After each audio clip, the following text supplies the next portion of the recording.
waddankeena Soomaaliya berigii hore si la isu dhaxgalaan gobolada waqooyi iyo koonfureed waxa la sameyn jiray meelo kala duwan ayaa waxa ka dhacaysay in loo kala bedelo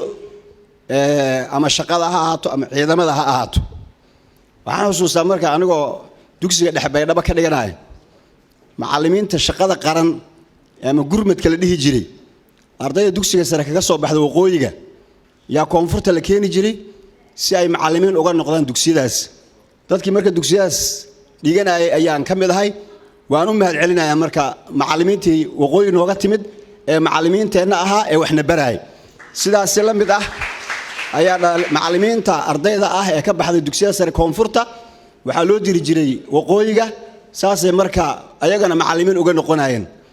xagga ciidamadan u soo galaa marka sheeka ciidamada xilli waxa jiray ama rabitaankooda dadku ay ku gali jireen iyo xilliyo dambe oo intii ciidamadii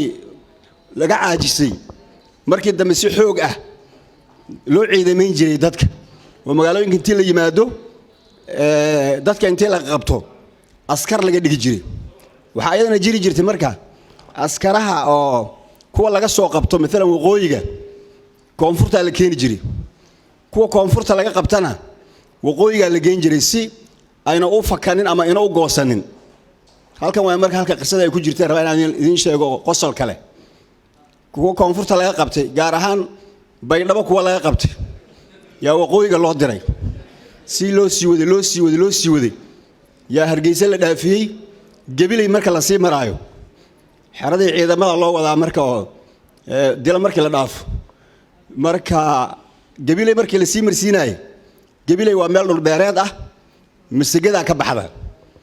masagaduna waxay kale ka baxdaa baydhabo markaas wuxuu arkay sabuulkii oo saa u qaloocan waqti yar oo nasasho la qaadanayo ciidanka waxoogaa heranasteen meesha loogu dajiyay sabuulkii markuu arkay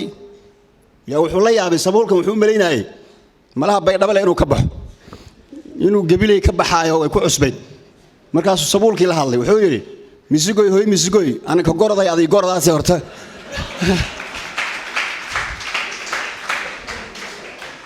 xuud aan waan ku aqaanay baydhabo ku arki jiray laakiin meeshan waa la soo xiyay oo marka waan ku garanayaa waan ku aqaanay adu ma taqaanaa midre gabilay wuxuu yiri wala yaabay ninkan oo misigada la hadlay markaas uu gaw waarde inaan ku mahadhur ku la hadlayaa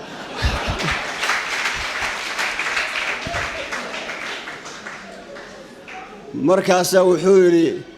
iyay allah ani gaali white hadana magaca ku bedelayna hadhuudha kimbiyena wuxuu magaca inta ka bedelin ma hadhuur ku bixiyeen hadana masagale ku naqaanay